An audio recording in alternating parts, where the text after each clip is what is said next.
सरकार की भावना मर गई है। मैंने कहा कि जल जंगल जमीन की बात करने वालों की जमीर मर गई है, तब जाके इस राज्य की भावना को समझ नहीं पा रहे कि जिस दिन सरकार बनी मुख्यमंत्री ने कहा था कि हम फूल मत दीजिए किताब दीजिए, तो बहुत लोगों ने आके गिफ्ट में किताब दिया है। संविधान का भी किताब दिया होगा, निश्चित रूप से उसके उतार कर संविधान के पहले की 5 पाती अगर पढ़ लिए होते तो आज ये समझ।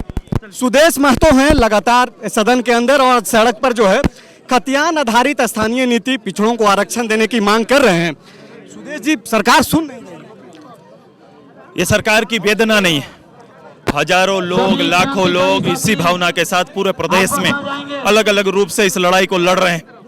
सरकार की भावना मर गई है। मैंने कहा कि जल जंगल जमीन की बात करने वालों की जमीर मर गई है, तब जाके इस राज्य की भावना को समझ नहीं पा रहे। सरकार, जब आपका सवाल था सदन के भीतर, मुख्यमंत्री ने कहा कि कोर्ट का जो डिसीजन है उसको पढ़ रहे हैं, कोई स्पष्ट बात नहीं हो पा रहा। अगर कोई स्पष्ट जवाब देते हैं तो समझ में आता। 2.5 साल से मुख्यमंत्री कोर्ट की उस रिपोर्ट को पढ़ रहे हैं, जबकि हमको याद है। तुमने तैयारी कहाँ से की? NIBM से। मैं NIBM को बधाई देता हूँ। आप जो सपना देख रहे हैं उस सपने को हम दोनों मिलकर पूरा करेंगे। NIBM कि जिस दिन सरकार बनी मुख्यमंत्री ने कहा था कि हम फूल मत दीजिए किताब दीजिए, तो बहुत लोगों ने आके गिफ्ट में किताब दिया है। संविधान का भी किताब दिया होगा, निश्चित रूप से उसके उतार कर संविधान के पहले की 5 पाती अगर पढ़ लिए होते तो आज ये समझ। एक आखिरी सवाल ये है कि सदन के भीतर आपने कहा कि राज्य भर में जो है बैरिकेडिंग कर दिया गया है।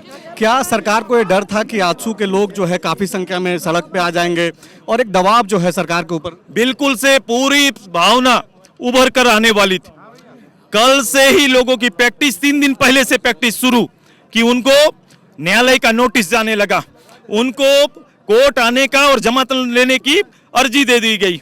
लोग वहां जाने लगे, उससे ना भरा तो इन्होंने लोगों को रोकने का काम किया। फोनिक थ्रेटिंग दिए, कई लोग जो आ रहे थे हर जगह पर लोगों को रोका गया है।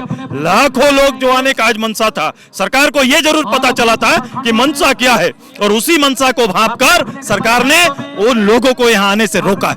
आगे का क्या है, आगे क्या करेंगे? आगे मेरी रणनीति तय है कि अगर वो इस सरकारी बिल्डिंग में आने से रोक सकते हैं, ये राज्य के सबसे बड़े मंदिर में आने रोक सकते हैं, लेकिन जनता के मंदिर पर खड़ा होंगे और अंबेडकर जी दिन जिन्होंने भारत को संविधान दिया, उसी दिन खड़ा होकर जब भारत के सब नेता संविधान पर व्याख्यान करेंगे, हम भी अपने संविधान और अधिकार की बात करेंगे। सुदेश महतो जो कि ये बोल रहे थे कि सरकार भले ही विधानसभा के पास जाने से रोक सकती है, लेकिन जनता के पास जाने से नहीं रोक सकती है। और आजसू पार्टी खतियान आधारित स्थानीयता को लेकर के और पिछड़ों को आरक्षण देने की मांग को लेकर के ऐसे ही सड़कों पर और आम लोगों के साथ जो है वो जुड़ती रहेगी और यह कोशिश करेगी कि जल्द से जल्द जो है इन मांगों पे सरकार कोई निर्णय ले सके। शुक्रिया। TheFollowUp.in. Like, share and subscribe. www.thefollowup.in